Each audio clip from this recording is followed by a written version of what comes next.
अकोला शहरात जिल्हा प्रशासनाच्या अहवालानुसार फिट अकोला स्पर्धेचं आयोजन करण्यात आलं आहे। जिल्हाधिकारी अजित कुंभार यांनी आयोजित पत्रकार परिषदेत अधिक माहिती दिली। नागरिकांमध्ये पर्यटन आणि फिटनेस बाबत जागृतीसाठी हा उपक्रम हाती घेण्यात आला आहे। ही स्पर्धा 21 किलोमीटर, 10 किलोमीटर, 5 किलोमीटर या 3 प्रकारांमध्ये होणार आहे। 21 किलोमीटर लांबीच्या मॅरेथॉनचे अकोल्यात पहिल्यांदाच आयोजन करण्यात आले आहे। भविष्यात 42 किलोमीटर लांबीची पूर्ण मॅरेथॉन आयोजित करण्याचा मानस जिल्हाधिकाऱ्यांनी बोलून दाखवला। 18 ते 45 वयोगटातील आणि त्यावरील वयाच्या व्यक्तींना या स्पर्धेत सहभागी होता येणार आहे। यामध्ये 21 किलोमीटरसाठी किमान वयोमर्यादा 18 वर्षे, 10 किलोमीटरसाठी 16 वर्षे आणि 5 किलोमीटरसाठी 12 वर्षे अशी वयोमर्यादा निश्चित करण्यात आली आहे।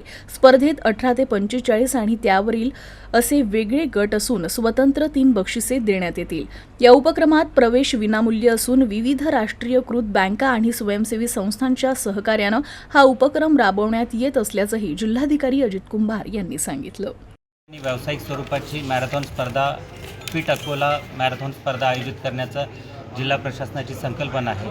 विविध बँकांच्या कॉर्पोरेट सोशल रिस्पॉन्सिबिलिटीच्या माध्यमातून आणि कम्युनिटी पार्टिसिपेशनच्या माध्यमातून येणाऱ्या 10 मार्च रोजी या स्पर्धेचं आपण आयोजन केलेलं आहे। 21 किलोमीटर, 10 किलोमीटर आणि 5 किलोमीटर या 3 कॅटेगरीजमध्ये ह्या स्पर्धा होणार असून 18 ते 45 वयोगट आणि 45 वयोगटावरील व्यक्ती यामध्ये पार्टिसिपेट होऊ शकतात। तसेच 5 किलोमीटर फन रनसाठी 12 वर्ष वयोगटातील विद्यार्थीसुद्धा या स्पर्धेमध्ये सहभागी होऊ शकतात।